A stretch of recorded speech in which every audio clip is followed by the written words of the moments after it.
Hello everyone and welcome back to another AFK journey video. So we are on the VN server. We have the Sylvan squad top teams which the players have figured out, and it is using Granny as a damage dealer. Honestly, I did not predict this, but it does make sense because Granny has HP loss damage. That is the reason why she's so good. So my viewer is on, he's on rank 22 right now. The reason why he's like having a bit of a gap compared to their top rankers, and it's only 1 trillion damage, but it's because the top rankers have Pang. Pang is going to be the best for this Ravaged run. Then Indris in the place of Pang, or Lenya number 3. Basically, if you don't have Pang, you want to run Indris. If you don't have Indris, you'll want to run Lenya. But all of them are pretty close, and on team number 2, everyone should be running Faramore. That is basically the top team. Now look at this crazy thing. You're going to see the top score he set was actually with Thador at Legendary Plus. So Thador can even work at low copies. Basically for team number 2, you want to run Thador, Damien, and Faramore. This is the best for team number 2. So here we have the replay. You're going to see Lilymay does quite a bit of damage. As for the charms, he does have Sorcery onto Lilymay, which are the recommended charms. He has Sorcery onto Valara. Granny. So Granny has high damage output because she has HP loss damage. She has HP loss damage.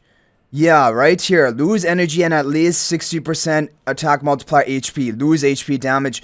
This is the reason why she's so good for this Ravage run, because this is like endless meta. Super endless with 1200 level heroes. This is where Granny is dominating with her damage output. Lenya as well. Like Granny's dealing as much damage as Lenya. Lenya has her butcher charms. So Lenya's going to be the third best option. Now if you have Pang, you'll want to run Pang rather than your Lenya. And if you don't have Pang, but you have Indris built up, you'll want to run Indris rather than Lenya. But Lenya is the third best option.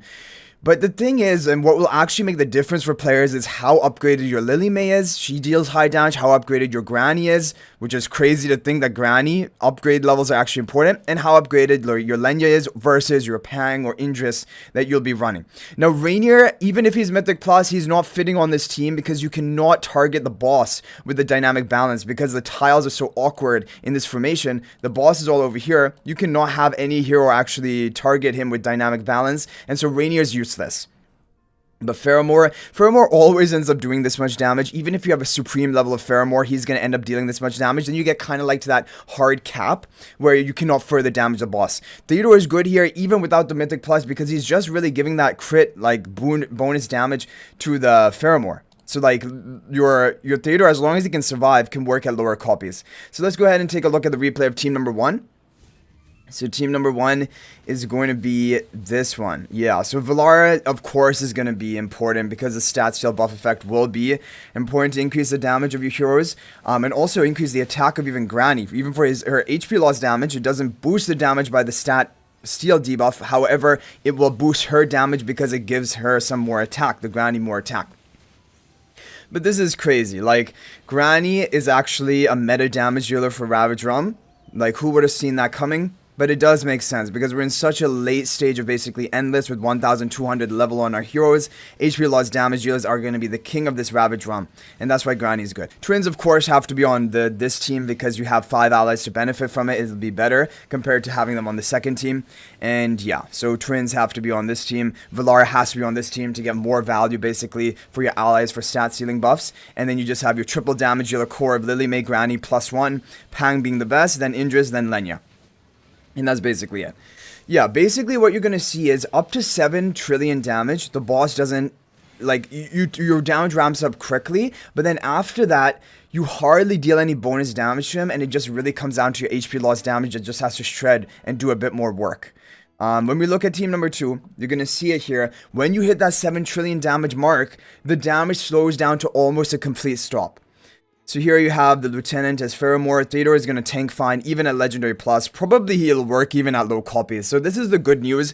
If you're thinking, oh, do you want to build Thador for just Ravage Run? He is good even at low copies. He doesn't need high upgrades. And by now, if you've kept him on your wish list, you probably do have him like Legendary or something by now. And so yeah, that's basically it.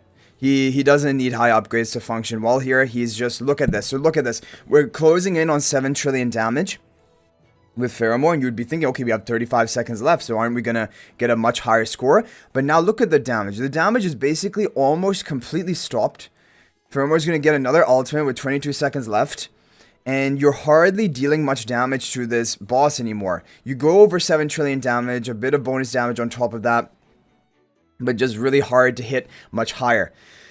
But overall, this is the best team number 2, even if your Thador is under upgraded, because you saw that the higher score that my viewer has set on his account was that run, 16,379. And that was with the Thador at Legendary. And he did a lot of runs of other teams, but the highest one that he hit was with Thador at Legendary. So that's the good news. Thador will work just fine and still be in the best team at low copies. He doesn't need to be high copies, but ideally Pang. If you have Pang instead of Lenya, now I'm going to show you a replay on this, or not replay, I'm going to show you a screenshot of the damage output, and was actually hit by Corby, who's the rank 1 player right now on the Ravaged run for Sylvan Squad. He is running Pang, and Pang is just better than Lenya, basically. But that's really the only difference. And of course, he has an upgraded Thador. He has the Pang rather than Lenya. But his Pang is even Supreme Plus. So that's basically the thing. And you're going to see here that the scores are all going to be ranging around 16 to 17 trillion. They're going to be a lot of scores within this range, because everyone's basically running the same team pretty much, but some have the Pang, and the Pang is going to be that damage boost up into the top ranks. Just like true, it's so minuscule though. Like, it's only in total, even my viewer right now is only 1 trillion damage behind the rank 1. But Pang is going to allow you to conjure that, because Pang gives that attack buff each time your heroes get up to over 850 energy, and that is pretty valuable. And Pang has good damage of his own. But overall, guys, that's basically going to be it for the meta of Sylvan Squad of Ravaged run. It is exciting to see this, but overall, it's not really too bad news for people, because even if you don't have Pang, if you don't have Indris, there's not going to be a big damage gap between even the Pang players, right? So you can basically get the job done without Pang. It's not going to be a huge game-changing effect on you. It's really, as of right now, it's just Bailran. Bailran has been the massive effect on the Dauntless squad, and I'm suspecting tomorrow Aurora squad. I'm honestly thinking that it's going to be Harok for Estro combo on one of the teams, and also probably Atalanta. Those are probably going to be the big damage contributors for the Aurora squad, if I had to predict it. If you have any other thoughts you would like to share about this Ravage run, feel free to let me know in the comment section down below. But thanks for watching. I hope this was helpful. If you guys are not already subscribed to our YouTube channel, please smash that subscribe button. Also, feel free to join my AFK Journey Discord server. There's a link to that in the description of this video. And finally, if you're thinking about making a purchase in AFK Journey, please use my affiliate link for the official Firelight store. There's a link to that in the description of this video and a pinned comment. This is the best way you can support me and also gain 5% bonus dragon crystals on your purchase. So thanks for watching. I'll hopefully see you in the next video, and until then, everyone, peace out for now.